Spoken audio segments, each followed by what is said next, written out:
क्या कारण है कि किसान जो है वो सरकार पर विश्वास नहीं कर पा रहा है? मोदी जी ने राहुल गांधी को प्रधानमंत्री बनाने के लिए बिल लाए।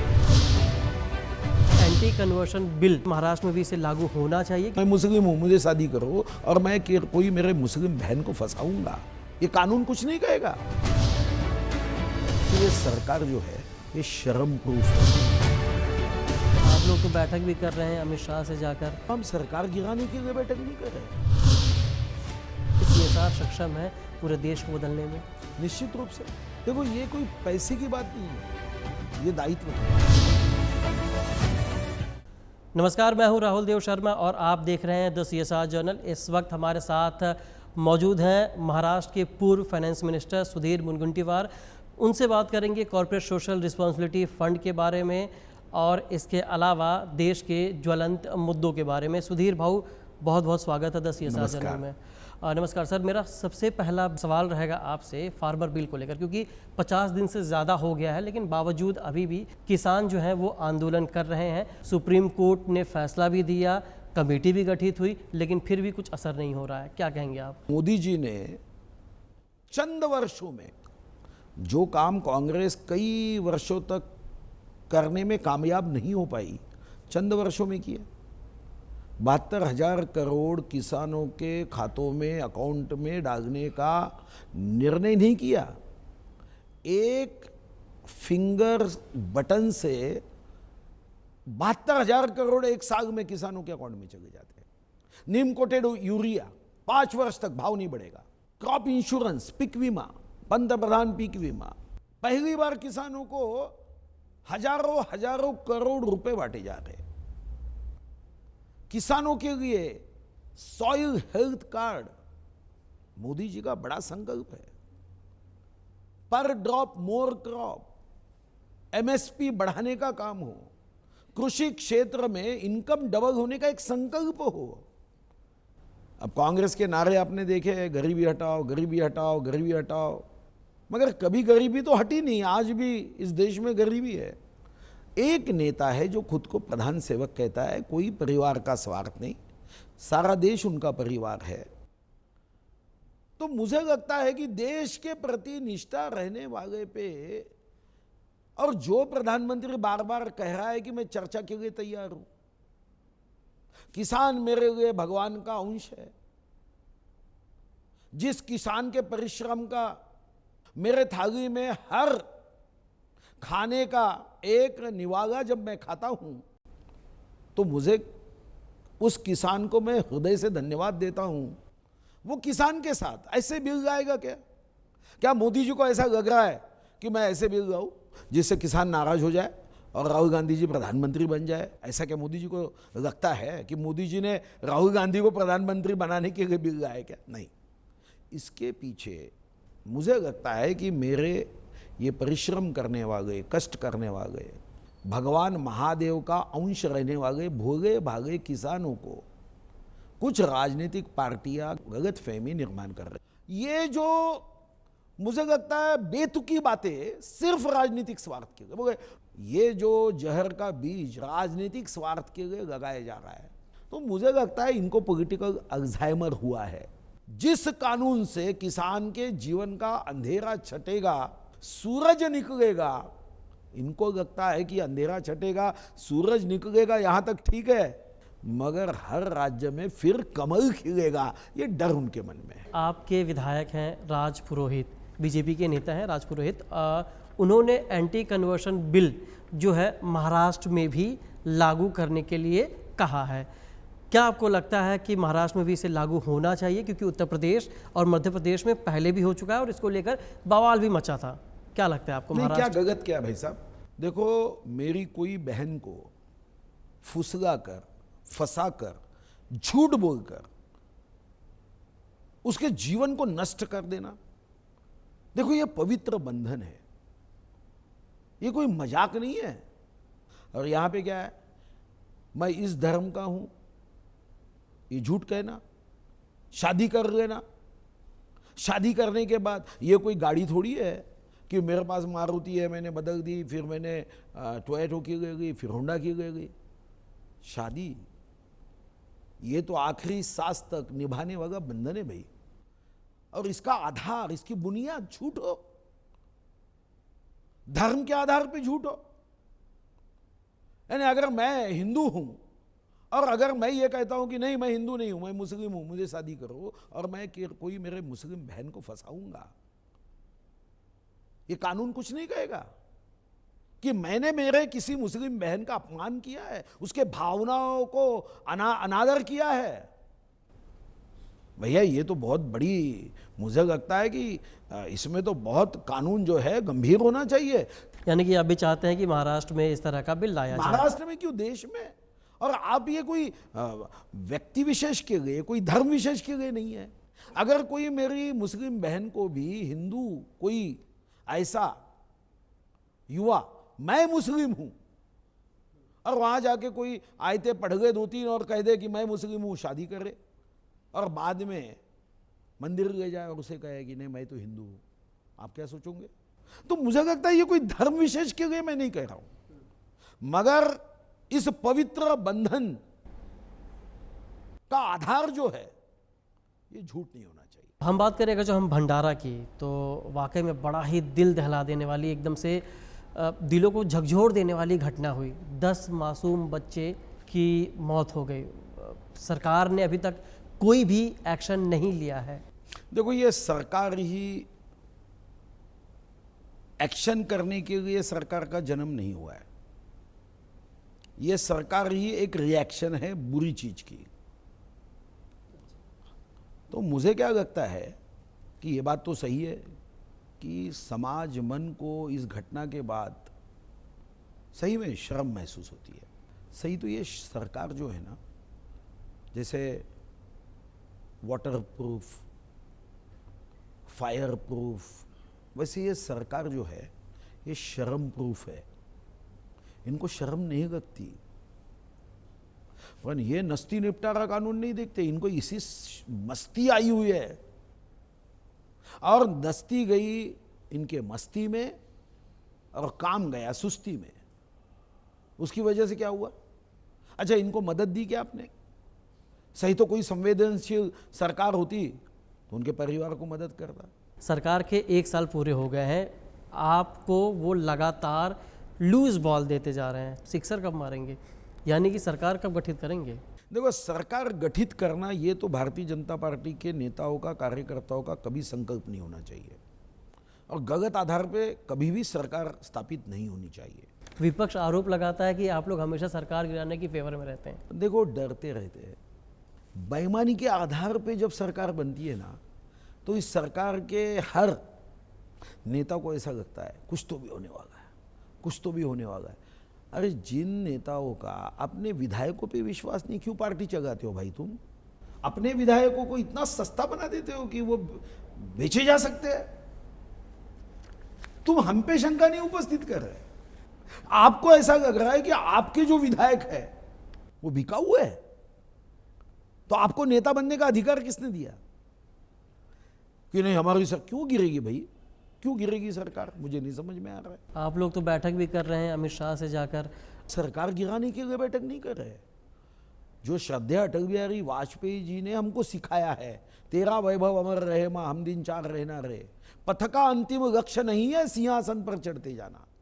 हमारा अंतिम लक्ष्य ये चुनाव जीतना नहीं है, आम इस भारत माता के सपूतों के हृदय को जीतना, यह हमारा अंतिम लक्ष्य है।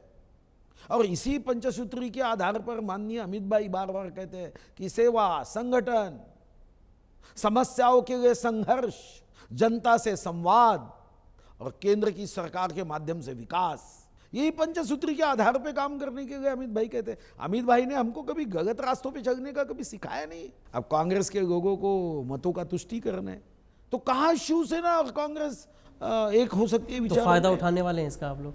हम फायदा कभी नहीं उठाते। जैसा मैंने कहा, ये फायदा हमको उठाने की आवश्यकता नहीं, क्योंकि यहाँ पे हमको जनता ने तो आशीर्वाद दिया ना। आप लोगों पर हमेशा आरोप ये भी लगते रहते हैं कि आप लोग इस तरह की राजनीति करते हैं, यानी कि आपके खिलाफ किसी ने बोला तो उसको ईडी लगा दिया जाए, सीबीआई लगा दिया जाए, या फिर इस तरह के आरोप आपको लगते रहते हैं। ईडी का जन्म हुआ ये 2005 में कानून बना के, ये तो कांग्रेस का सरकार था। अब कांग्रेस ने जो कानून बनाया उस कानून में आपका क्या कहना है कि हमारे इस कानून में उन्होंने एक सेक्शन डाल देना था कि ईडी की कार्यकक्षा में बाकी कुछ भी हो, मगर कोई भी राजनीतिक नेता बुरे कृत्य करे, बुरे कर्म करे, बुराई करे, गलत काम करे, गंदगी फैलाए, फिर भी ईडी का नोटिस नहीं जाएगा। और ईडी का नोटिस यानी कि तकलीफ होती है क्या? फिर माननीय मोदी जी जब गुजरात के मुख्यमंत्री थे, आपने तो 9 घंटे सीबीआई की इंक्वायरी की। ये गजनी छाप नेता रहते हैं, ये भूल जाते हमने क्या किया। और अभी कोई ईडी की नोटिस है तो जवाब दो ना भाई, किसी ने रोका गया? अच्छा, ये बात आपको पता नहीं है कि ईडी की नोटिस भाजपा के भी नेताओं को यहाँ आई है सरकार रहते समय। कोरोना काल एक ऐसा काल रहा जहां पर भारत की विश्व पटल पे बहुत वाहवाही हुई। इसको लेकर भी राजनीति हो रही है। अखिलेश कहते हैं कि हम बीजेपी का कोरोना वैक्सीन नहीं लगवाएंगे। कोई कहता है कि हमारे राज्य में कोरोना वैक्सीन फ्री में देना चाहिए। जो वैक्सीन्स हैं वो अब लोगों को लगने जा रहे हैं। अपने लिए तो वाकई में बहुत खुशी की बात है, नया साल नई शुरुआत और कोरोना वैक्सीन के साथ आ रहा है, कोरोना ख़त्म हो रहा है। क्या कहेंगे आप सरकार के और राज्यों के इस कामों को? क्या कहेंगे? अब अखिलेश यादव अगर भारत बायोटेक की वैक्सीन लगाना नहीं चाहता है तो क्या पाकिस्तान बायोटेक की वैक्सीन लगाएगा क्या? देखो, मुझे लगता है कि हमने राजनीति को एक गंदा क्षेत्र कई वर्षों में बनाया था। माननीय मोदी जी के नेतृत्व में बड़ा साफ सफाई का काम शुरू है। तो ये कितनी गंदी सोच है। क्या मोदी जी अमित भाई लेबोरेटरी में गए और उन्होंने वैक्सीन बनाया? कि मोदी जी ने पीपीई किट पहनी, वहाँ गए और अरे भाई, वो साइंटिस्ट है, देश की आन बान शान है, क्यों शंका करते हैं हमारे देश के वैज्ञानिक भाइयों पे? कितनी गलत सोच है। इनको क्या डर लगता है कि भारत बायोटेक का वैक्सीन लेने के बाद अपने मुंह से भारत माता की जय निकलेगी और इन्हें भारत माता की जय नहीं कहना है? क्या डर है? ये भारत की राजनीति ऐसी शापित नहीं होनी चाहिए। देखो, काम के आधार पे, विकास के आधार पे, प्रगति के आधार पे, योजनाओं के आधार पे, वेलफेयर के आधार पे आप बात करो ना। ये इतनी घटिया राजनीति, घटिया, तो मुझे लगता है कि इस पे हम क्या कहें। आपने विकास का मुद्दा बहुत प्राथमिकता से उठाया। केंद्र सरकार लगातार विकास के आयाम कर रही है। आप पिछले 30 सालों से सक्रिय राजनीति कर रहे हैं, 6 बार इलेक्टेड रिप्रेजेंटेटिव रहे हैं। आप अपने इलाकों में कॉरपोरेट सोशल रिस्पॉन्सिबिलिटी यानी CSR से बहुत बड़े पैमाने पर बदलाव किया है, क्योंकि कॉरपोरेट सोशल रिस्पॉन्सिबिलिटी से सामाजिक बदलाव इतने बड़े पैमाने पर लाया जा सकता है कि लोगों की ज़िंदगियां बदल सकती हैं। ऐसे में आपने दृढ़ संकल्प लिया कि आप अपने कॉन्स्टिट्यूएंसी में CSR फंड को लेकर आएंगे और तमाम काम करेंगे। आपसे जानना चाहेंगे कुछ कामों का ब्यौरा आप हमें बताएं कि आपने क्या क्या कॉन्स्टिट्यूएंसी में किया है। ऐसा है कि 2013 के कंपनी कानून में कुछ संविधान किए गए और 1 अप्रैल 2014 को ये CSR का कानून पूरे देश में लागू हुआ। अब हमारे यहाँ पे क्या कहा जाता है, हमारी संस्कृति का अर्थ क्या है? तो भारत की संस्कृति की विशेषता यह है कि खुद कमाए और खुद खाए, ये प्रकृति है। खुद बिना कमाए दूसरे के संपत्ति पे नजर रखे, ये विकृति है। और खुद कमाकर उसका कुछ हिस्सा समाज के लिए खर्च करे, ये भारत की सही संस्कृति है। CSR का अर्थ क्या है कि उद्योग क्षेत्र में आप जब पैसा कमाते हो तो जीवन का लक्ष्य आपके पैसा कमाना तो हो सकता है, क्योंकि ठीक है अपने कर्तृत्व का सही ढंग से उपयोग हो, मगर उससे कुछ हिस्सा समाज में जो गरीब वर्ग है, समाज के जो अप्रगत भाग है, समाज के ऐसे समूह है जो आज भी मुख्य धारा में हम नहीं ला सके, तो हमारा ये सामाजिक दायित्व होता है कि उनके वेलफेयर के लिए काम करें। अगर कोई भूखा है उसे हम CSR में मछली देते हैं तो ठीक है, मगर ये बहुत छोटा काम होगा। अगर कोई भूखा है तो इस CSR से मछली पकड़ने का हुनर दो, वो एक दिन की भूख नहीं मिटाए, वो जिंदगी भर की भूख की समस्या का उत्तर ढूंढ सके। तो मुझे लगता है कि CSR जब हम उपयोग में लाते हैं तो ये विषय पे देना चाहिए।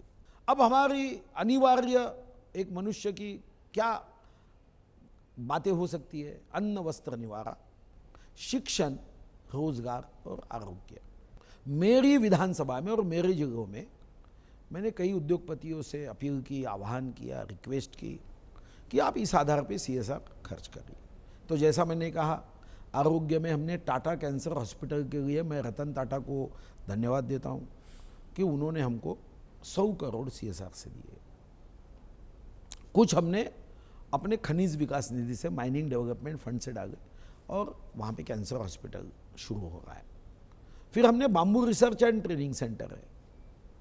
जैसा मैंने कहा कि आप एक दिन के लिए मछली मत दो, उसका हुनर दो। तो वहाँ पे हमने CSR से फिर अगरबत्ती उद्योग है, टूथपिक उद्योग है। टूथपिक उद्योग ये तो हमारे लिए आश्चर्य है, कांग्रेस के सरकार ने मूलभूत बातों पे देखा नहीं। दांत हमारे हैं, दांत की फट हमारी है, उसमें अटकने वाला अन्न का कण हमारा है और निकालने वाली टूथपिक ये दक्षिण कोरिया से आती थी, मेड इन कोरिया।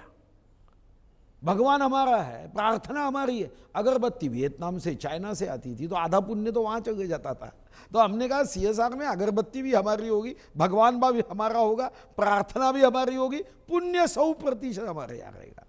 अभी हम जो पुमरुना में CSR से अगरबत्ती बनाने का है, ITC कंपनी ने हमको मदद की और भगवान सिद्धिविनायक के चरणों में हमारी अगरबत्ती आती है, तो हमें तो पुण्य मिलेगा, आशीर्वाद मिलेगा। हमने कश्मीर जैसा कारपेट बनाने का वहाँ पे CSR फंड से किया। फिर जैसे रोजगार है, आरोग्य है, इसके साथ में अन्न वस्त्र निवारा ये आवश्यकता है। तो हमने उस विषय को भी कुछ CSR के माध्यम से, कुछ ट्रेनिंग के माध्यम से, कुछ हुनर के माध्यम से, कुछ स्किल के डेवलपमेंट के माध्यम से हमने इस विषयों पे CSR का उपयोग किया। आई थिंक महाराष्ट्र में एकमात्र ऐसा आंगनवाड़ी है आप ही की कॉन्स्टिट्यूएंसी में जो कि ISO सर्टिफाइड है। 450 आंगनवाड़ी मेरी कॉन्स्टिट्यूएंसी में और टोटल मेरे डिस्ट्रिक्ट में 800 आंगनवाड़ी है। मैंने 900 से ज्यादा जिला परिषद के स्कूल ई लर्निंग की है। आपको तो स्क्रीन पे विश्व का ज्ञान मिल जाएगा। आप लोगों ने बड़े पैमाने पर सैनिक स्कूल की भी स्थापना की। बहुत बड़ी सैनिक स्कूल है, देश की सबसे बड़ी सैनिक स्कूल है। जिन्होंने सर्जिकल स्ट्राइक किया था, जिस पे उरी फिल्म निकली, वो आदरणीय राजेंद्र निम्बोरकर जी, जिनके प्रमुखता में सर्जिकल स्ट्राइक हुआ था। सैनिक स्कूल देखने के बाद उन्होंने इतनी तारीफ की, मैं समझता हूँ कि मेरे जीवन के जो कुछ अनमोल क्षण रहते खुशी के, उसमें से वो एक था। अपने जीवन में ये विधायक पद है या मंत्री पद है, ये आएंगे जाएंगे। ये सोशली रिस्पॉन्सिबल सिटीजन हाँ जी, की पहचान है। बिल्कुल। नागरिक शास्त्र, मैं तो यही कहता हूँ कि हमें पहले नागरिक शास्त्र ये विषय 25 मार्क का रहता था। मुझे लगता है अब जमाना बदल गया है, अब ये 100 मार्क का होना चाहिए। देखो, अपने अधिकारों की लड़ाई के लिए हम बड़े जागरूक हैं, अपने कर्तव्य के लिए जागरूक होना चाहिए ना। CSR से कौशल होता है, कौशल से रोजगार मिलता है। बाम्बू ट्रेनिंग सेंटर एक सबसे बड़ा उदाहरण है। लाखों परिवारों को रोजगार मिल रहा है। परिवार को तो रोजगार मिलेगा। मुझे खुशी है कि हमारा जगह पिछड़ा माना जाता था। दीपावली के हमने बाम्बू से समई बनाई, तो जिसे हम महानायक कहते हैं, बिग बी, अमिताभ जी के घर पे जब गई तो उन्होंने तारीफ की। हमारा 6 फीट का तिरंगा ध्वज ये माननीय प्रधानमंत्री के ऑफिस में है। तो मुझे लगता है कि ऐसे समय में पर्यावरण के रक्षण के लिए इको फ्रेंडली जो बातें हैं उसमें से बाम्बू है, और इसलिए हमने बाम्बू रिसर्च ट्रेनिंग सेंटर बनवाया है। कभी आप निश्चित रूप से आइए, आपको बहुत खुशी होगी। हमने फॉरेस्ट अकादमी बनाई, जिस फॉरेस्ट अकादमी के बारे में विश्व में 52 पर्यावरण की यूनिवर्सिटी है। एक यूनिवर्सिटी के वाइस चांसलर जब वो वन अकादमी देखने आए, फॉरेस्ट अकादमी, उन्होंने कहा अरे इसमें तो पूरे 52 यूनिवर्सिटी के लोगों को एक बार वाइस चांसलर को निमंत्रित करना चाहिए। आपसे जानना चाहेंगे, CSR बहुत ज़्यादा बदलाव लेकर आ रहा है सामाजिक स्तर पर। कौन कौन से ऐसे कॉर्पोरेट्स हैं जो कि जिनके साथ आप मिलकर काम कर रहे हैं और वो अपना सहयोग दे रहे हैं? उसमें JK ट्रस्ट है, वो रेमंड ग्रुप का है, टाटा ट्रस्ट है, रिलायंस ग्रुप है, वहाँ पे अंबुजा सीमेंट है, धारीवाल है, GMR है, उसके बाद आपके गवर्नमेंट ऑफ इंडिया के WCL है, MEL है, स्टील अथॉरिटी ऑफ इंडिया की, MOIL है, तो ऐसे कई है, कोई नाम छूट भी सकता मेरे हाथों से। जैसा अभी एक कोई है, उन्होंने हमको कैंसर के बारे में कोई वैक्सीन लड़कियों को देना है करके 1 करोड़ देने का वायदा किया ने, वो खरीद के देते हैं। फिर बीच में हमको FDCM ने भी बहुत अच्छी मदद किया। फिर पूर्व सांसद थे दत्ताजी मेघे, उनका एक हॉस्पिटल है, उन्होंने भी हमको बहुत मदद की। तो ऐसी बहुत लंबी यादी है जिन्होंने CSR में वहाँ एक्चुअल काम किया है। आपको लगता है कि CSR सक्षम है पूरे देश को बदलने में? निश्चित रूप से।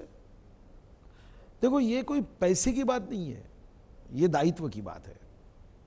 कोई भी कंपनी जब पैसा कमाती है, उसमें से कुछ समाज की उन्नति के लिए खर्च करना, यही तो भारत की संस्कृति है।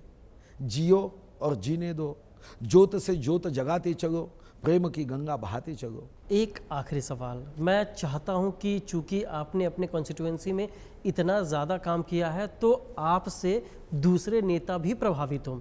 उन नेताओं को क्या संदेश देना चाहते हैं जो कि इस तरह के काम करने चाहिए लेकिन इच्छा शक्ति नहीं हो रही है CSR के जरिए? मुझे लगता है कि ये एक अच्छा आयुध है जिससे अन्न, वस्त्र, निवारा, शिक्षण, रोजगार, आरोग्य, 6 मूलभूत हमारी जो आवश्यकता है, यह आवश्यकता पूरी करने के लिए CSR के माध्यम से हम हुनर दे, अच्छी हेल्थ दे, तो हमारी नीति ऐसी हो कि ये ईश्वर का अंश रहने वाली जनता के जीवन में हम अपनी योजनाओं से, नीतियों से कुछ बदलाव कर सके। चलिए, द CSR जर्नल से बात करने के लिए बहुत बहुत शुक्रिया आपका। नमस्कार।